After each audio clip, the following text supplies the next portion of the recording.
Welcome back, YouTube. My name's Zeegers, and today I'm going to break down some of the best settings you should try for Season Ignition.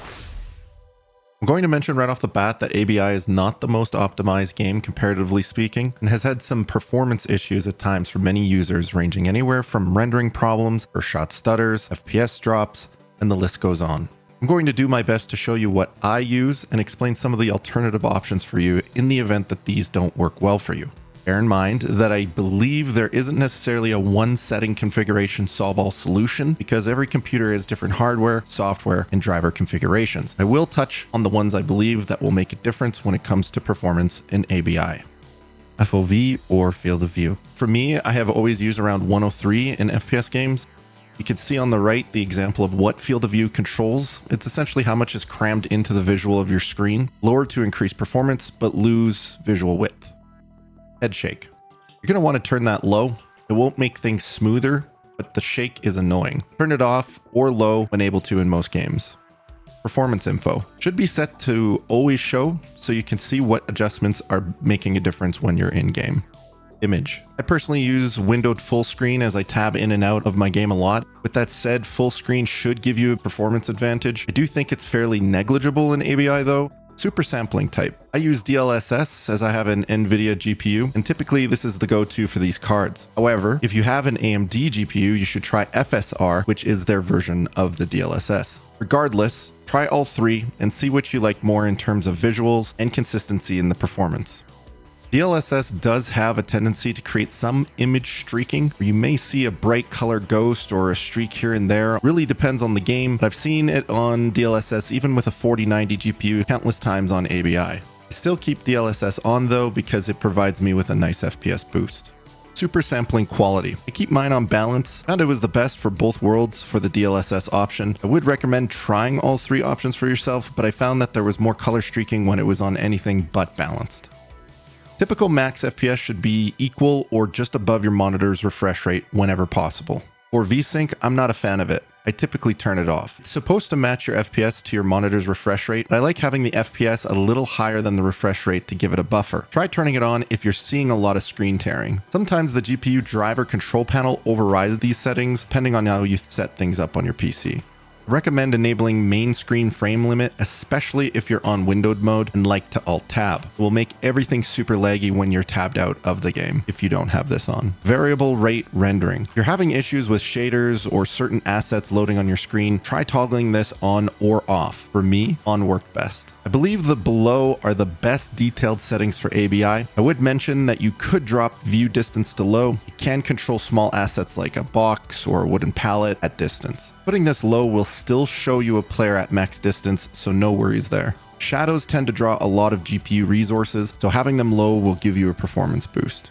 Resolution crispens up the model details across the game. Post-processing is associated to the post-processing tab settings, and for me, has had issues when set to high, so I keep it at medium for best results. Texture quality is kind of in the same boat as resolution. I'd rather decrease other settings to keep resolution and texture high. As you can see in the next four options, I keep low.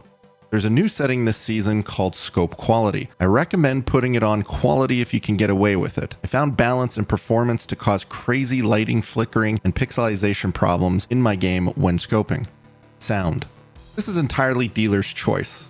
Whatever your comfortable ranges are, I would recommend going with that. Play around with spatial audio to see if you like it. It's essentially meant to give you better directional audio. I originally played ABI for about 1,000 hours with it off, and I ended up putting it on to try it and have started to like it after some audio updates they did a few patches back. It's really up to you though, whatever sounds right to you, and potentially your own EQ and headset configurations on your PC. Again, try it out and see what you like. Post-processing. These settings are a bit personal preference and they can vary widely depending on the monitor that you're using. For me, using an OLED, this is what works well for me, and you can at least use this as a point of reference. I do recommend not going too high on the sharpness if you're using DLSS, as it can intensify the streaky colors you can see in ABI.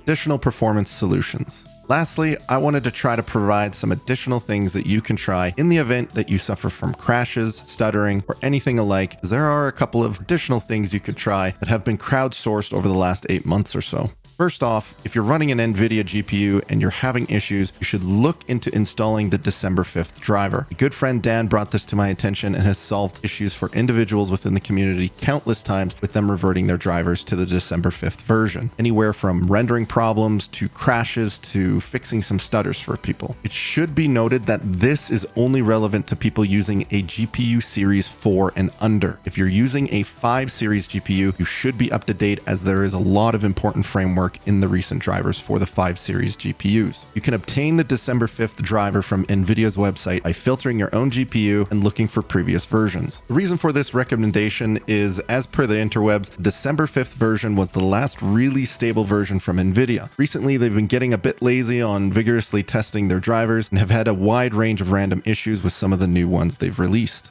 Important to note, when you install your driver, you should select Performa Clean Install. This will clear your shader cache on your PC, which has also fixed some issues for ABI users in the past. Another is setting the UA game process to high found in your task manager under the details tab. In that same spot, you can try adjusting the affinity on the UA game by unselecting CPU 0. This has solved some first shot stutters for people in the past. I've also heard an adjustment to the anisotropic setting to 16 times has helped others smooth out the general performance of their game. You can find this in the NVIDIA control panel or whatever control panel you have for the GPU you run. If you have stutters or just general issues with the game, one other thing I've come across is to repair your game after turning off Windows Defender. You may want to repair it twice just in case, but this has helped many fix a variety of issues within ABI. I believe the reason for turning off Windows Defender is that it halts the repair of a certain file within ABI for whatever reason. It's important to note that none of these are tried and true, as the issues with PC gaming in general is there's just so many hardware, software, driver variables for these type of game fixes that sometimes there just isn't one solution until the game becomes more optimized.